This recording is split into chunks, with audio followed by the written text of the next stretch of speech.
大家好，这里是看的说。我们今天的话题是增肌期与减脂期的差别。当你向大多数私人教练以及训练的人提出这个问题时，他们一定会回答你，增肌和减脂的目标以及方法完全不同。如果你信了，那你将落入一个万劫不复的场景，不断的努力，不断的花钱，但是效果甚微。今天我们就来分析一下其中的奥秘，帮你走出误区。对于运动健身而言，训练、饮食、休息是获得训练效果最重要的3个因素。休息这个因素我们今天不研究，我们来看训练和饮食这2个方面在增肌期和减脂期的差别。首先谈增肌期的饮食安排，碳水化合物的摄取占总热量的 60%， 蛋白质和脂肪的摄取占总热量的各 20%。 可见增肌期要重视碳水化合物的摄取，为增加肌肉提供足够的热量是最重要的。我们再来看减脂期的饮食安排，碳水化合物的摄取占总热量的 35%， 蛋白质的摄取占总热量的 45%， 脂肪的摄取占总热量的 20%。 可见减脂期要重视蛋白质的摄入，在减脂期会减少总热量的收入，此时防止肌肉丢失是最重要的。通过增肌期和减脂期的饮食安排可以看出，脂肪的摄取是一样的，并没有因为减脂期而出现变化。唯一不同的就是碳水化合物和蛋白质。增肌期碳水化合物吃得多，用于填补增加肌肉的热量缺口；减脂期蛋白质吃得多，用于防止体积型肌纤维的丢失。我们再来看一下训练方面，增肌期的训练目标是增加体积型肌纤维的体积，因此要通过抗阻力训练来达成目标。如果想增加体积型肌纤维，训练强度就应该控制到 67% 到 85% 之间，也就是选择每组做6至12次训练，每个训练动作3到6组，组间休息时间30到90秒，多去选择复合训练动作。按照上面的要素安排训练，对体积型肌纤维的训练效果最佳。接着看减脂期的训练应该怎么做。减脂期是应该选择抗阻力训练还是有氧训练呢？答案很明显，减少脂肪是为了体型漂亮，减脂期不能减少肌肉。将脂肪降低后，通过清晰的肌肉才能成就完美的体型。那么如果选择有氧训练或者每组多次数的抗阻力训练，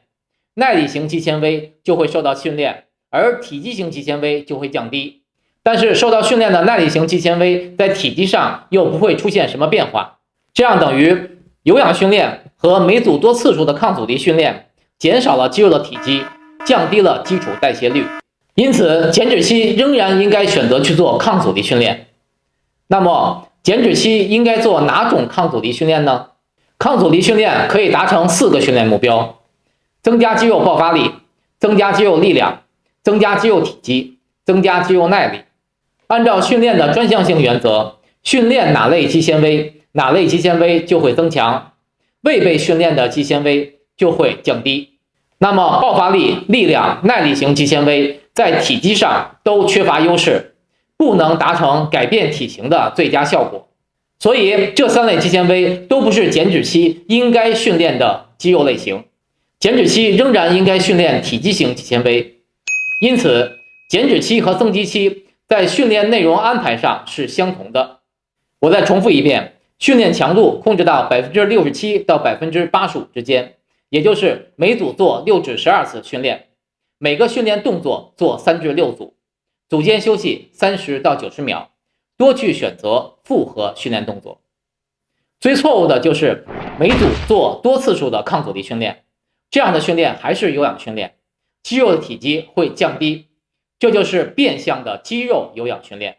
通过上面的分析，我们会发现增肌期和减脂期在训练内容上是完全相同的。问题来了，既然训练相同，那么减脂期可以增加肌肉吗？答案是当然不能，因为减脂期的饮食以蛋白质为主，蛋白质的热量不会在身体里储存，增加肌肉需要的热量缺口不能用蛋白质填补上，只能用碳水化合物填补。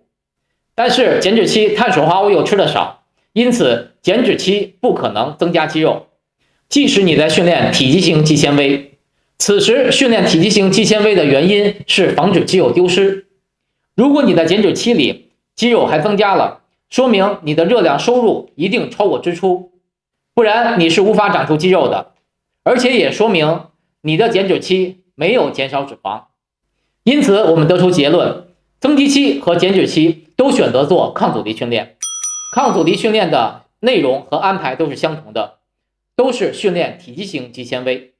增肌期和减脂期的不同体现在饮食安排上，增肌期多补充碳水化合物，减脂期多补充蛋白质。增肌期不会出现既增加了肌肉又减少了脂肪的现象，减脂期也不会出现既减少了脂肪又增加了肌肉的现象。今天的话题并不是一个新话题，如果你了解基础代谢、肌肉纤维的分类、抗阻力训练计划制定的方法、7大营养素的知识、增肌期和减脂期的饮食安排，那么今天的话题的结论你已经很清楚。如果你对上面提到的知识点并不清楚，请观看我关于这些知识点的视频。希望今天的话题能够帮到你，谢谢大家的观看，我们下次再见。